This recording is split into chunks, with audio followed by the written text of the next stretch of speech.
नमस्कार। आज 29 जुलाई 2025 है और हम भारत की कुछ अहम सुर्खियों पर थोड़ी गहराई से बात करेंगे। जी बिल्कुल।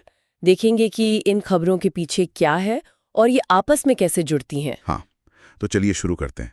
सबसे पहले सुरक्षा के मोर्चे से एक बड़ी खबर। श्रीनगर के पास भारतीय सुरक्षा बलों ने ऑपरेशन महादेव में पहलगांव आतंकी हमले के मास्टरमाइंड सुलेमान शाह और 2 और आतंकियों को मार गिराया है। हाँ, ये ऑपरेशन महादेव एक आप कह सकती हैं कि खुफिया जानकारी पर आधारित बहुत ही सटीक ऑपरेशन था और सुलेमान शाह का मारा जाना वाकई में एक बड़ी कामयाबी है। वो काफी समय से सक्रिय था। अच्छा, जी थोड़ा विराम। और अब संसद की बात। वहां ऑपरेशन सिंदूर पर बहस चल रही है। रक्षा मंत्री और विदेश मंत्री दोनों ने ही विपक्ष के दावों को नकारा है। विपक्ष कह रहा था कि इसमें अमेरिकी दबाव था या कोई व्यापारिक एंगल। हाँ, ये ऑपरेशन सिंदूर असल में पिछले महीने हिंद महासागर में नौसेना का एक अभियान था।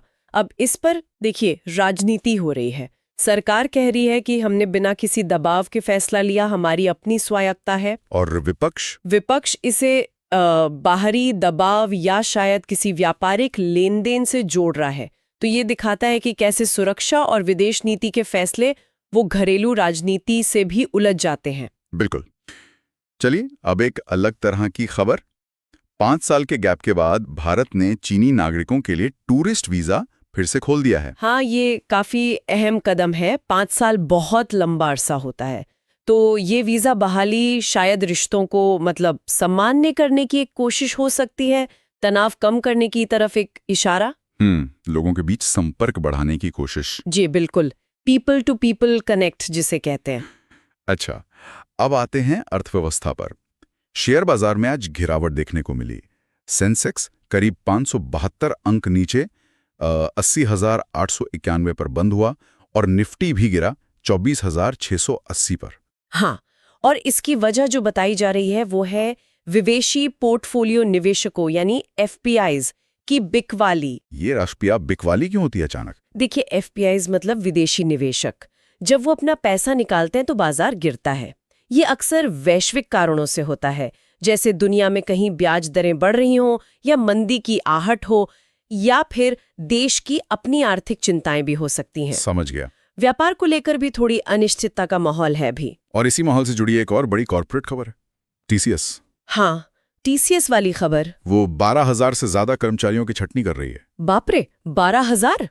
ये बहुत बड़ा नंबर है। हाँ, और ट्रेड यूनियन कह रही हैं कि ये अवैध है, खासकर मध्य और वरिष्ठ स्तर के कर्मचारियों के लिए। वो बहाली की मांग कर रहे हैं। ये तीनों खबरें एक साथ। देखिए, चीन वीजा, बाजार में गिरावट और टीसीएस की छटनी। हाँ, एक तरफ आप रिश्ते सुधारने की कोशिश कर रहे हैं, दूसरी तरफ वैश्विक अनिश्चितता का असर एफपीआई निकासी में दिख रहा है, और तीसरी तरफ देश की सबसे बड़ी आईटी कंपनियों में से एक इतनी बड़ी छटनी कर रही है। ये शायद आईटी सेक्टर में कोई बड़ा बदलाव चल रहा है। हो सकता है ऑटोमेशन या एआई का असर हो, या फिर वैश्विक मांग बदल रही हो। ये तो सोचने वाली बात है। थोड़ा विराम। लेकिन कुछ अच्छी खबरें भी हैं। 5 भारतीय छात्र ग्लोबल स्टूडेंट प्राइज 2025 के फाइनलिस्ट बने हैं। अरे वाह, ये तो बहुत बढ़िया खबर है। हाँ, उनकी एकेडमिक और सामाजिक कामों के लिए उन्हें ये पहचान मिली है। शानदार। और खेल जगत से भी भारत की सिर्फ 19 साल की दिव्या देशमुख ने फाइड महिला विश्व कप जीत लिया है। क्या बात है, दिव्या देशमुख, ये तो कमाल ही कर दिया। बहुत बड़ी उपलब्धि है ये। बिल्कुल, देश भर में तारीफ हो रही है। होनी भी चाहिए। ये युवा प्रतिभाएं, यही तो भारत की ताकत है। दूसरी तरफ कुछ चुनौतियां भी सामने आ रही हैं।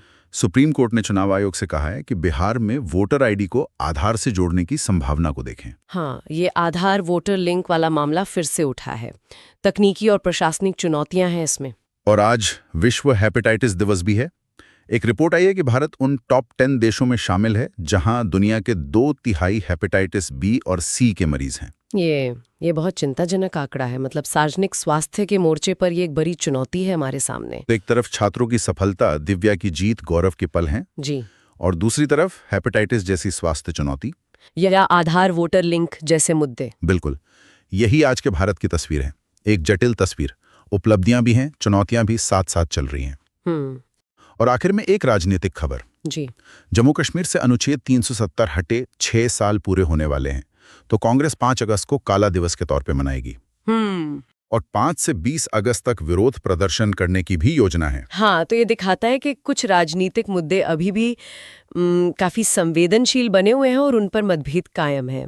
तो ये थी आज की कुछ खास सुर्खियां। सुरक्षा, राजनीति, अर्थव्यवस्था, समाज, स्वास्थ्य, खेल, हर जगह कुछ ना कुछ चल रहा है। सही कहा। और जब इन सभी अलग अलग दिखने वाली खबरों को एक साथ रखकर सोचते हैं तो सवाल उठता है कि ये सब मिलकर आज के भारत की कहानी क्या कह रही है। विकास कहाँ हो रहा है, चुनौतियां कहाँ हैं, आकांक्षाएं क्या हैं, ये सब कैसे एक साथ चल रहा है। हाँ, ये वाकई एक विचार करने वाला सवाल है।